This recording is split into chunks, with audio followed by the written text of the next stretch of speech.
हाय, मैं डॉक्टर संजीत। आज हम फिर से एक नई रिपोर्ट के बारे में डिस्कस करेंगे। एमआरआई फिस्टुलोग्राम ग्रेड 4 का फिस्टुला हमारे पास है, जिसमें हम डायग्राम के थ्रू और with the help of this MRI film के थ्रू हम इस जो एमआरआई हमारे पास रिपोर्ट आई है इसको हम यहाँ पे रिप्रेजेंट करेंगे। फिर हम देखेंगे इस केस को कैसे हमें सॉल्व करना है।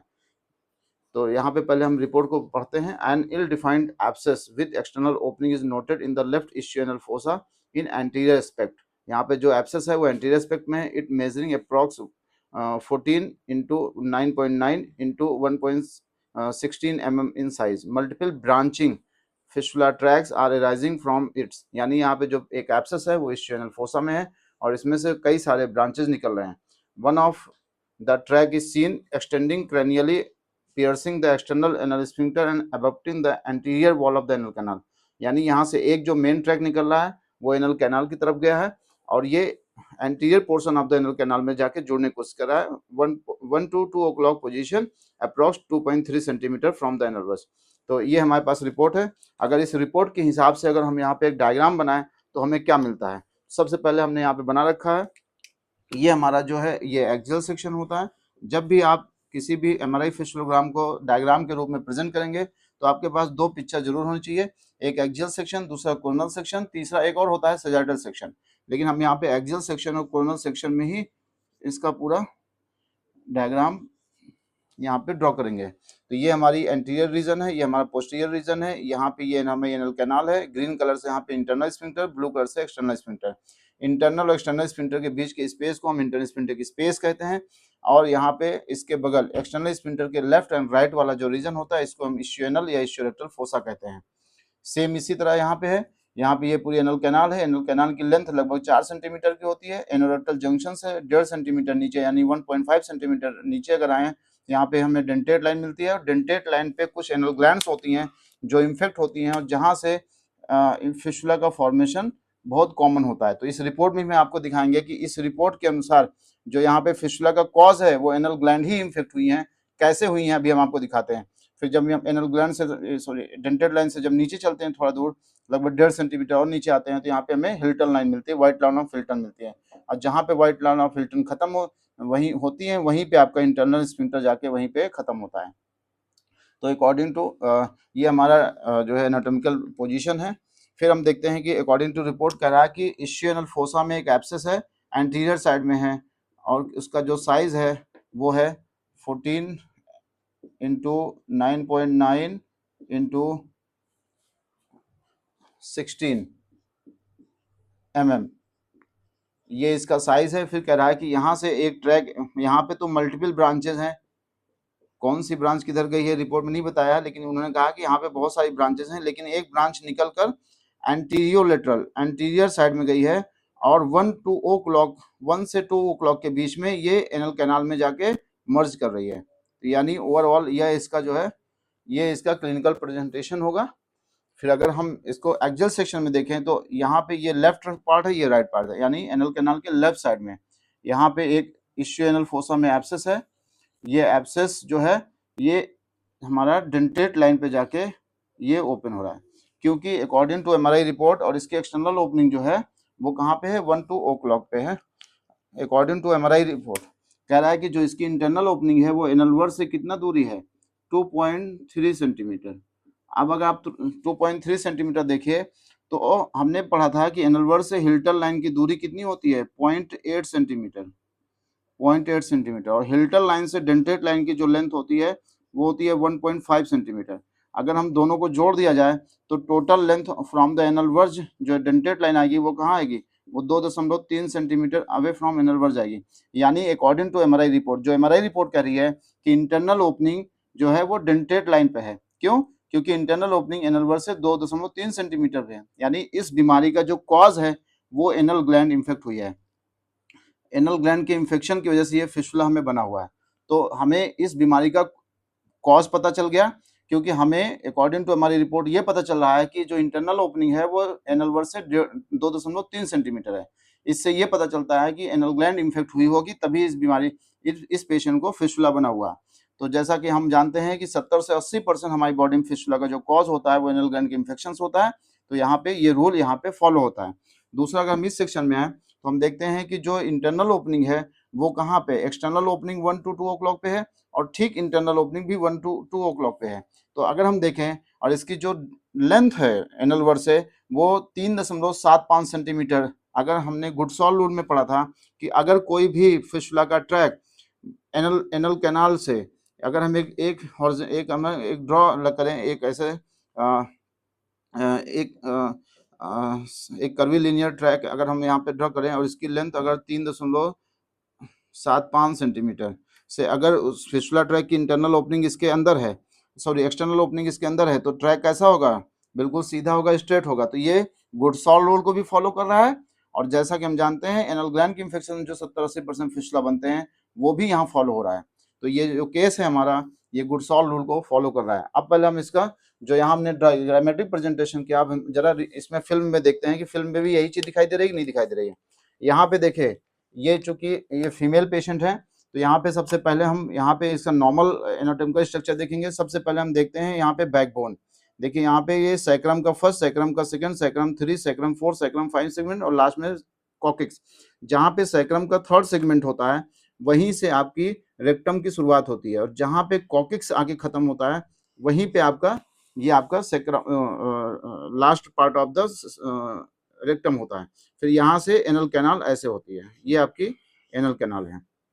तो एनल कैनाल में हम अगर देख रहे हैं तो एनल कैनाल में थोड़ा सा बीचों बीच और एंटीरियर साइड में ये आपको स्पॉट्स देखने को मिल रहा है, ये देखिए स्पॉट्स। तो यहाँ पे जो फिशुला ट्रैक है वो एंटीरियो लेटरल है, मतलब एंटीरियर साइड में है, थोड़ा सा लेटरल साइड में है। और चूंकि ये फीमेल है तो यहाँ पे हम यहाँ पे जो ये यूट्रस को बहुत क्लियर देख पा रहे हैं, ये यूट्रस है, यहाँ पे ब्लैडर है, ये व्हाइट व्हाइट से जो एरिया आप देख रहे हैं ये ब्लैडर है, यहाँ पे ये यूट्रस है और ये यूट्रस और ये सैक्रम के बीच में ही रेक्टम होती है और यहाँ पे रेक्टम और ये जो सैक्रम है इसके बीच में एक फैशिया होती है जिसको हम प्री सैक्रल फैशिया कहते हैं और इसके बीच में एक स्पेस होता है। यहाँ पे व्हाइट व्हाइट सा अगर आप इस एक लाइन देख रहे हैं, ये जो स्पेस है ये फिशुला ट्रैक नहीं है, ये जो है यहाँ पे फैटी टिश्यूज होते हैं, उसकी वजह से यहाँ पे व्हाइट व्हाइट सा एरिया दिखता है। तो ये आपका जो है ये इनका सेजाइटल सेक्शन में हम लोग इसको देख रहे हैं। यहाँ पे देखिए व्हाइट व्हाइट सा जो पार्ट देख रहे हैं यही जो है एब्सेस को शो कर रहा है, क्योंकि इस एरिया में कभी भी व्हाइट एरिया नहीं दिखेगा, हमेशा ऐसे ब्राउन ब्राउन सा, हल्का ब्राउन और ब्लैकिश दिखेगा। लेकिन अगर कुछ भी होगा यहाँ पे एबनॉर्मलिटी, जैसे पस है, ट्रैक है, तो आपको ये व्हाइट एरिया दिखेगा। अब इसका हम दूसरा आपको सेक्शन दिखाने जा रहे हैं।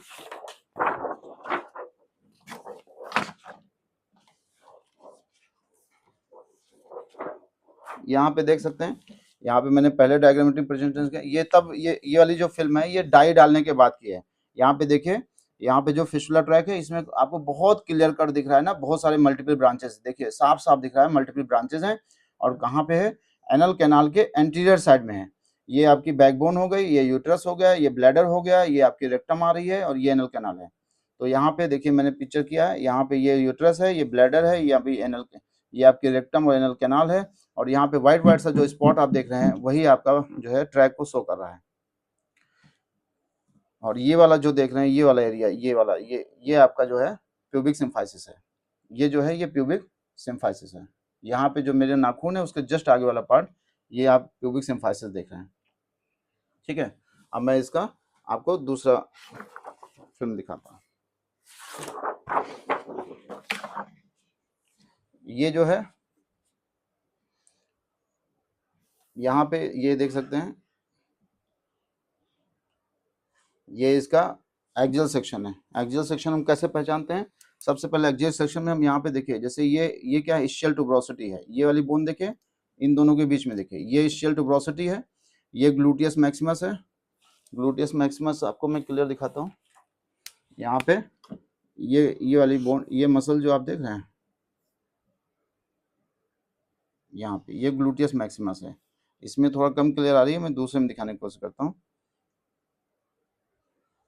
यहाँ पे देख सकते हैं ये ग्लूटियस मैक्सिमस है, ये ग्लूटियस मैक्सिमस है और ये आपकी एनल कैनाल है, ये एनल कैनाल है, ये जो ब्लू कलर है ये एनल कैनाल है और ये जहाँ पे ब्लू कलर में चलाया ये एक्सटर्नल स्फिंक्टर्स हैं। एक्सटर्नल स्फिंक्टर के बाहर ये देखिए, ये जो सफ़ेद सफ़ेद एरिया ड्रॉ ये देख रहे हैं, यही आपका एब्सेस है जो कि वो एंटीरियर साइड में जाके एनल कैनाल से मर्ज कर रहा है। ये देखिए यहाँ पे, ये देखिए राइट साइड में बिल्कुल सेफ है, लेकिन लेफ्ट साइड में आप देख सकते हैं यहाँ पे देखिए व्हाइट व्हाइट सा ये जो एरिया है, ये एक्सटर्नल स्फिंक्टर के बाहर वाला स्पॉट है, और ये आपका इस्चियोप्यूबिक रैमस है, सॉरी ये वाला जो है ये पूरा इस्चियोप्यूबिक रैमस है, ये इस्चियोप्यूबिक रैमस है, ये इस्चियल टुबरोसिटी है, ये आपकी ग्लूटियस मैक्सिमस मसल्स हैं, और ये आपका पोस्टीरियर है, ये आपका एंटीरियर पार्ट है।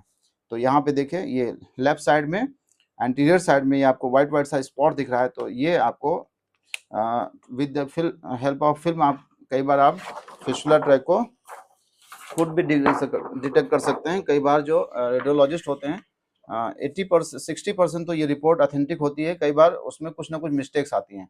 तो अगर हमें फिल्म के बारे में ज्ञान है तो हम कई बार फिस्टुला ट्रैक को भी खुद भी डिटेक्ट कर सकते हैं। अगर कोई देखिए यहाँ पे ये आपकी एनल कैनाल हो गई, ये पूरी एनल कैनाल हो गई, यहीं पे एक्सटर्नल जहाँ पे ब्लू कलर है वो एक्सटर्नल स्फिंक्टर है, और एक्सटर्नल स्फिंक्टर के नीचे ये देखिए पूरा एरिया व्हाइट व्हाइट सा दिख रहा है, यही आपका एब्सेस शो कर रहा है। ये वाला एरिया देखिए, यहाँ पे देखिए ये एब्सेस शो कर रहा है, और ये जो सेक्शन है, ये वाला जो सेक्शन है, ये आपका कोरोनल सेक्शन है।